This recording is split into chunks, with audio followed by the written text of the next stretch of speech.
इसलिए जितने भी आकार दिखाई दे रहे हैं दुनिया के अंदर, ये कहीं ना कहीं पहले से ही मौजूद थे। उनको व्यक्त कर रहा है ब्रह्म, अपनी लीला के हिसाब से उन्हीं को व्यक्त करता जा रहा है। तो जितने भी आकार हैं दुनिया के अंदर, सब ब्रह्म के ही आकार हैं। ये टाइपराइटर मशीन भी ब्रह्म है, ब्रह्म का ही रूप है एक। ये मेज़ भी ब्रह्म का ही रूप है, क्योंकि अगर ब्रह्म के अंदर ना होता तो ये पैदा ही नहीं हो सकती थी। कभी भी आदमी के दिमाग में नहीं आ सकता था कि टेबल निकालें। आदमी के कभी दिमाग में नहीं आ सकता था कि टाइपराइटर मशीन बनाएं। ये चूँकि पहले ही मौजूद थी प्रकृति के अंदर, इसलिए रूप प्रकट हो गए। और किसने प्रकट किया? ये ब्रह्म ने प्रकट किया। तो ब्रह्म अपनी लीलाओं से सारे आकार पैदा कर देता है, और ये आकार सारे चूँकि प्रकृति में से हैं, प्रकृति ब्रह्म का ही पार्ट है, इसलिए कहाँ से पैदा हो रहे हैं? ये ब्रह्म में से। तो इन्होंने कहा कि प्रकृति परिणामी नहीं है, ब्रह्म परिणामी है। ब्रह्म परिवर्तित होता रहता है, ब्रह्म सब पैदा करता रहता है, सारी चीज़ें ब्रह्म, ब्रह्म सारी सृष्टि का करता। तो ब्रह्म निराकार नहीं है, ब्रह्म साकार है। जितने आकार हैं दुनिया के अंदर सब ब्रह्म ने बनाए हैं। आप कहोगे कि ये आकार हाथी किसने बनाया? कहते हैं अगर हाथी पहले से ही मौजूद ना होता प्रकृति के अंदर तो हाथी निकल ही नहीं सकते थे। तो ये सारे आकार जो हैं ये भी ब्रह्म का ही आकार है, ब्रह्म ने। तो ब्रह्म निर्गुण नहीं है, ब्रह्म सगुण है। प्रकृति के अंदर तीनों गुण होते हैं, सतोगुण भी होता है, रजोगुण भी होता है, तमोगुण भी होता है। तो तीनों गुणों को लेकर के प्रकृति ब्रह्म के अंदर एक ब्रह्म का एक भाग है। तो ब्रह्म को सगुण बना दिया।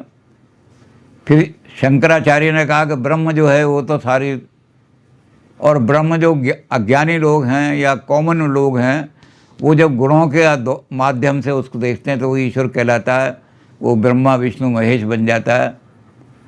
रामानुज ने कहते हैं कि अज्ञानियों के नहीं, ब्रह्म सगुण होने के कारण से ये तीनों रूप ब्रह्म के ही रूप हैं। अज्ञानियों के लिए, सभी के लिए हैं। ब्रह्म है ही सगुण, इसलिए ब्रह्म त्रिगुण रूप में दिखाई देता है, क्योंकि उसके अंदर प्रकृति है।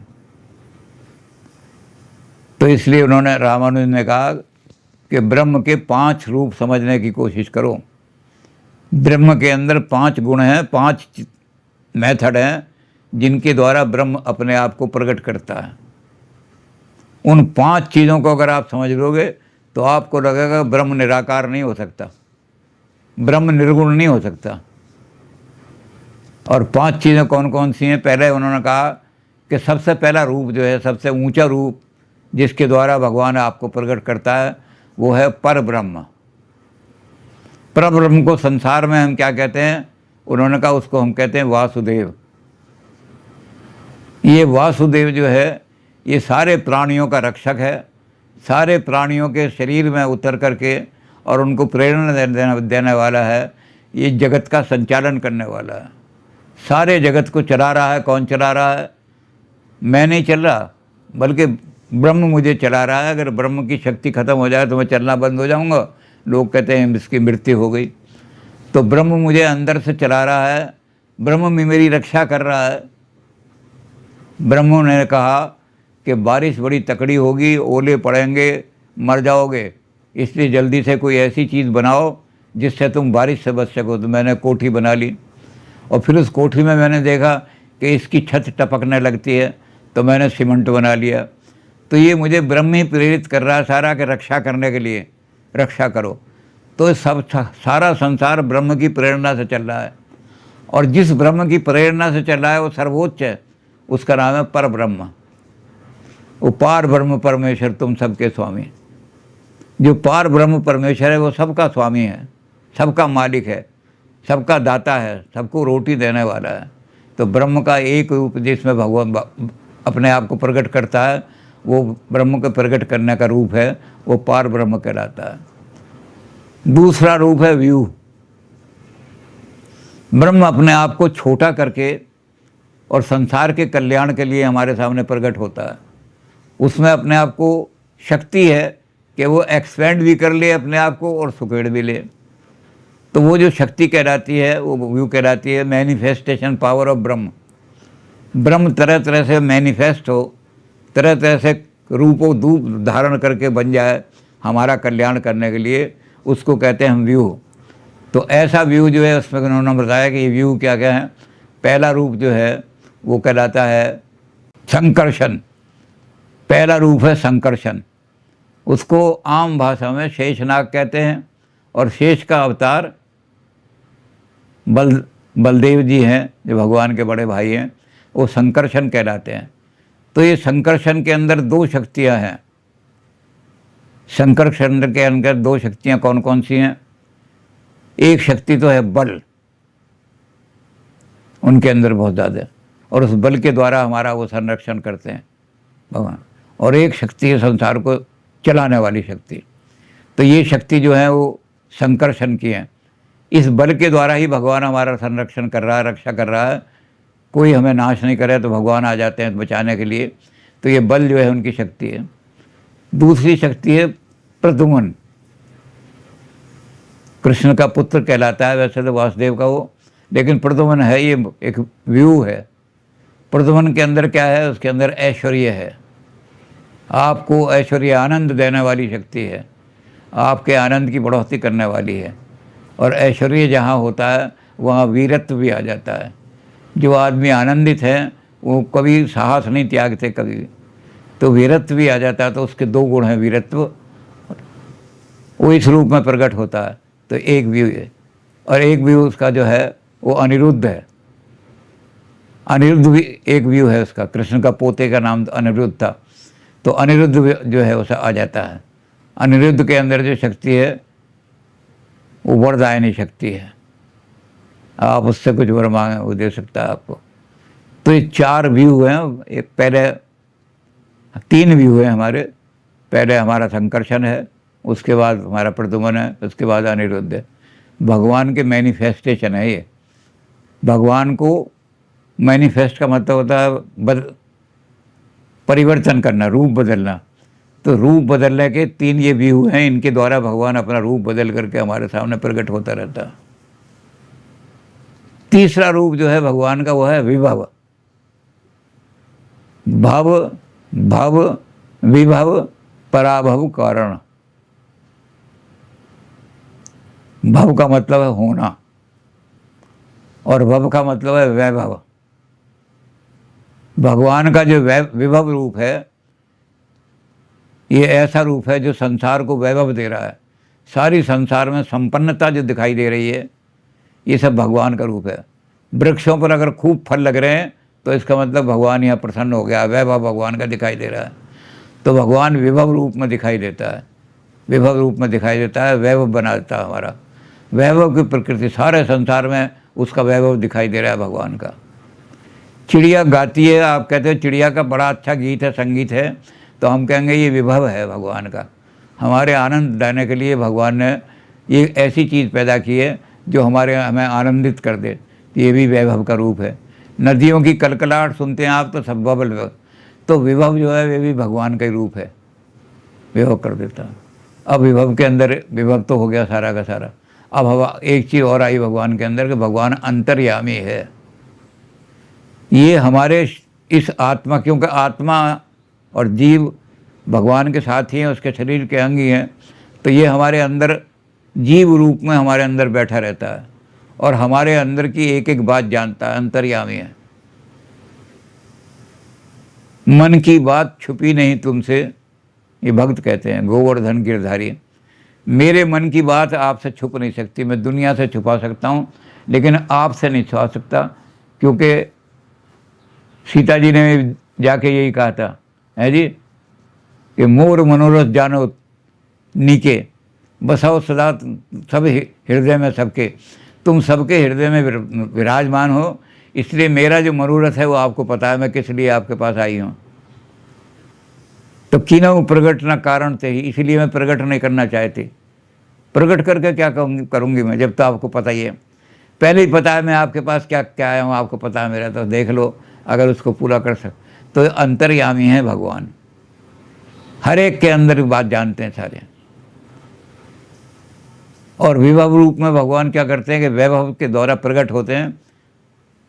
तो अपने वैभव के रूप में वो मनुष्य के रूप में भी जब आते हैं, तो वैभवशाली मनुष्य कौन सा है? वैभवशाली वो है जिसकी सारी शक्तियों से संपन्न हो, इनको अवतार कहने लगते हैं। तो विभव रूप वो है जो वैभव का रूप है भगवान के सारे वैभव, और वो वैभव के रूप से अंतर्यामी अंदर का सबका हाल जान लेता है, हर चीज़ का। और पांचवा जो रूप है उसका वो है अर्च अवतार। अर्च अवतार मतलब मूर्ति के रूप में, भक्त जिसके द्वारा या उपासक जो है जिसके द्वारा भगवान तक जाने के लिए भगवान का रूप। तो अर्च में क्या होता है कि जो आदमी का जैसी जाकी रही भावना, जैसी प्रभु मूर्त देखी तिनके तैसी। ये मूर्ति ये नहीं है कि मैं शिव जी की पूजा कर रहा हूँ या हनुमान जी की पूजा कर रहा हूँ या दुर्गा की पूजा कर रहा हूँ या किसी और, बल्कि होगा कि मेरी जैसी भावना है, मैं अपनी माता के की तरफ ज़्यादा समर्पित हूँ, या माता को तो मैं मूर्ति बनाऊँगा माता की, तो वो भी मूर्ति भगवान की मूर्ति है, वो भी ब्रह्म की मूर्ति है। मैंने शिव जी की मूर्ति बनाई तो मेरी जैसी भावना है, जिस रूप में मैं देखना चाहता हूँ भगवान उसी, वो उन्होंने गीता में भी यही कहा है, यो माम यथा प्रपद्यन्ते तांस तथैव भजाम्य हम। जो मुझे जिस रूप में भजता है, अपनी वृत्ति के अनुसार, अपने टैलेंट के अनुसार, अपनी समझ के अनुसार, अपनी इच्छा के अनुसार, जो आदमी मुझे जिस रूप में भजना चाहता है, मैं उसके उसी रूप में उसको प्राप्त हो जाता हूँ। अगर आदमी मोहम्मद के रूप में भगवान को भजता चाहता है तो मोहम्मद रूप में ही वो भगवान उसके सामने आ जाएंगे। कहते वही ब्रह्म हूँ मैं, तूने इस रूप में देखा मोहम्मद, मोहम्मद मैं इस रूप में आ गया। तूने राम राम किया तो मैं इस रूप में आ गया। तो क्या हुआ, जो यो माम यथा प्रपद्यन्ते, जो मुझे जिस रूप में पूजता है, तांस तथैव भजाम्य हम, मैं भी उसको उसी रूप में उसकी श्रद्धा को पूरा कर देता हूँ, उसकी आस्था को दृढ़ कर देता हूँ मैं उसी रूप में। तो भगवान ने कहा चूँकि सब रूप मेरे ही रूप हैं, सब नाम मेरे ही रूप हैं, सब नाम मेरे ही नाम हैं, जो भी तुम नाम लोगे, आप आकाश से गिरी हुई बूंद जितनी भी हैं, पृथ्वी पर जितनी भी बूंद गिर रही हैं, अनगिनत बूंदें हैं, ऐसे ही मेरे नाम भी अनगिनत हैं, पता नहीं कितने नाम हैं, क्योंकि मैं अनंत हूँ, आप जानते नहीं। लेकिन जितनी बूंदें भी आप यहाँ गिरती हैं पृथ्वी पर, वो किसी ना किसी जल की धारा में मिलकर के अंत में समुद्र में ही चली जाती हैं।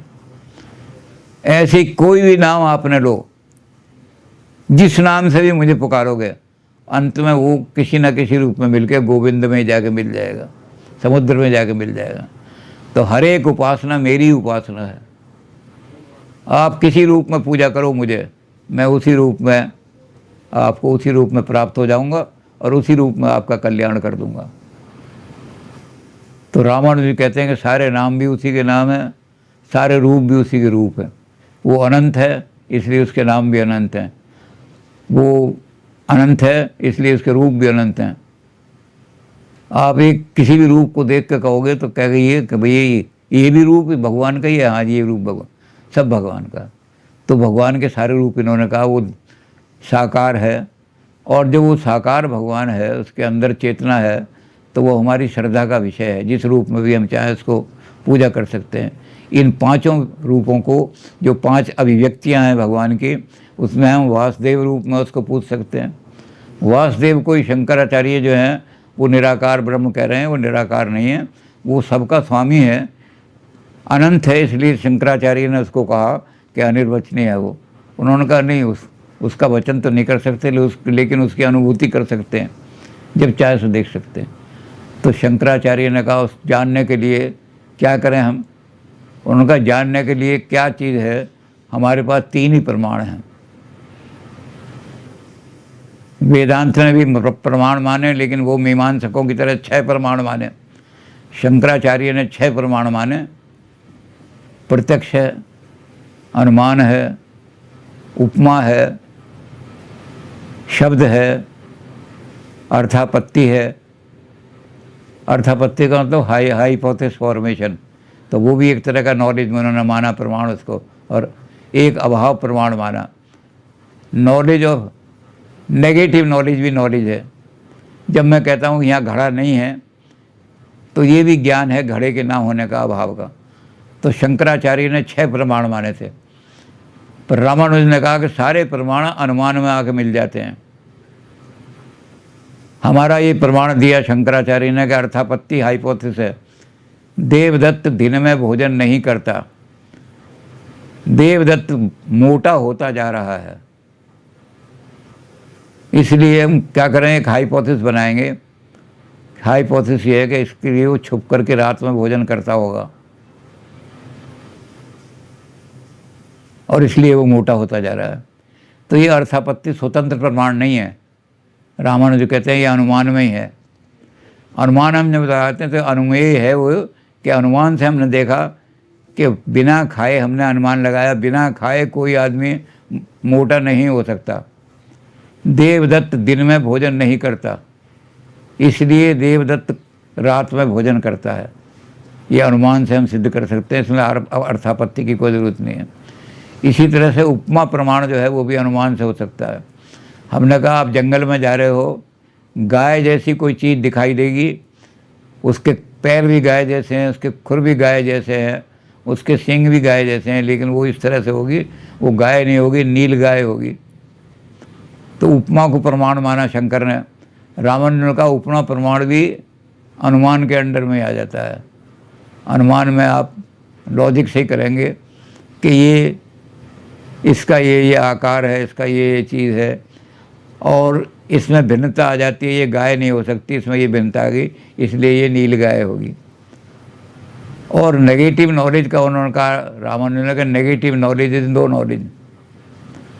हमें पदार्थ का तो ज्ञान हो सकता है, घड़े का, लेकिन घड़ा नहीं है, इससे घड़े का ज्ञान नहीं हुआ हमें कुछ भी।